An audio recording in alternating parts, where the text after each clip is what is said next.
आम ओडिया मानकर पखाळ कंसारे कौनसी भी रेसिपी हो न हो जदि कौनसी चटनीर रेसिपी हो गला ताहले पखाळ कंसा पूरा सरीजिवो।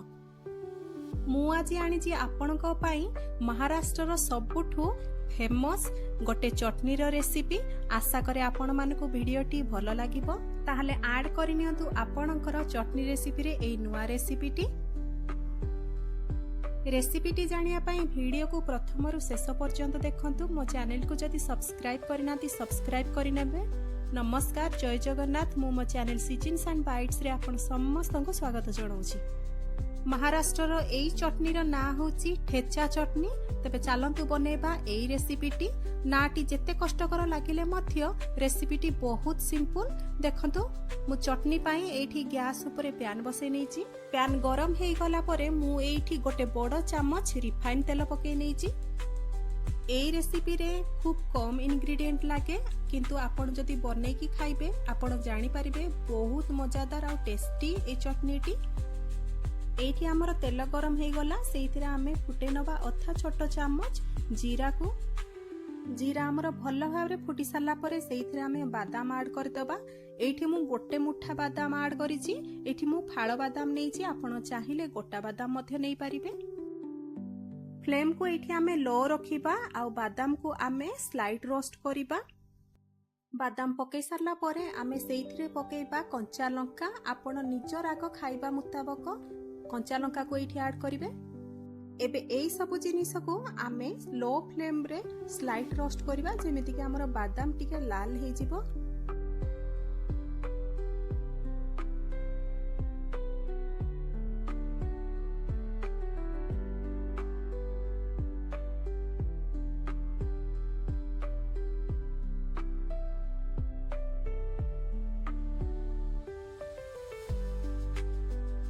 दुई रु 3 मिनिट एठी मु लो फ्लेम रे भाजी साला परे एठी फ्लेम को हाई कर देइछि। एबे सेइथिरे पकै नबा 8 रु 10 कला रसुण। रसुण को एठी मु प्रथम रु पकै नाही, काहे कि ना मु एई मोमेंट रे पकैछि जेहेतु हमर रसुण रो गुटे कंचा बासना क्रंचीनेस रहिबो बोली। पुणी एई सब जिनिस को आमे गोटे मिनिट भल भाबरे भाजी नबा। ता सहित एटी गोटे मिनिट भल भाबरे भाजी साला परे मु एटी गोटे छोट साइज रो पियाज को काटिकी रखिथिली, जहा कि एथे आमे एबे ऐड करि दबा। एई सब जिनिस को एबे आमे भाजी नबा। फ्लेम को मझिरे मझिरे हाई आ लो रखी के आपण याकू भाजीबे। आमे एठी बादाम को लाल होबा पर्यंत भाजी नबा। जेतेबेले हमर बादाम लाल हेई आसीबो आमे एठी गैस फ्लेम को बंद करि दबा आ ताकू ठंडा होबा पई छाडी दबा।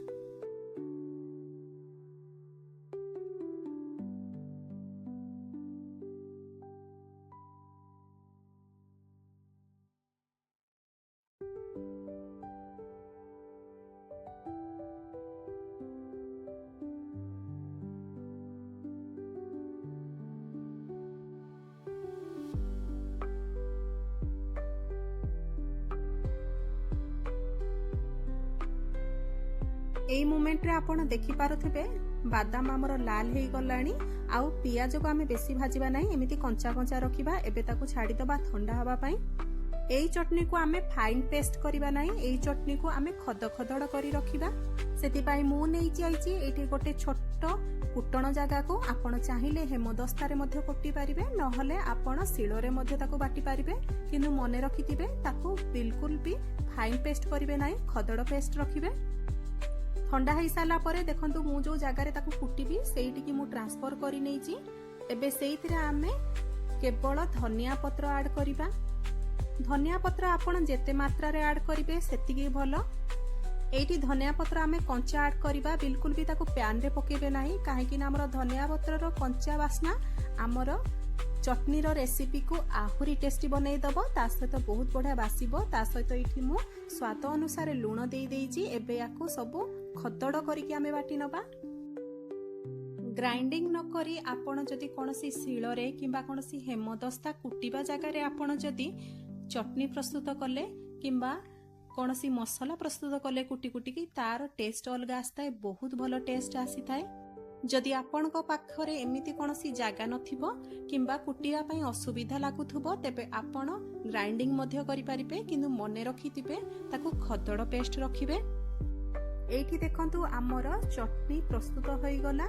एबे देखंतु यार टेक्सचर मु देखौची एई परि भाबरे खद खदड़ टेक्सचर रखिबे जेमिति आमर बड़ी को चुरीले हुए सेई परि भाबरे आपण याको खदड़ पेस्ट करी रखिबे।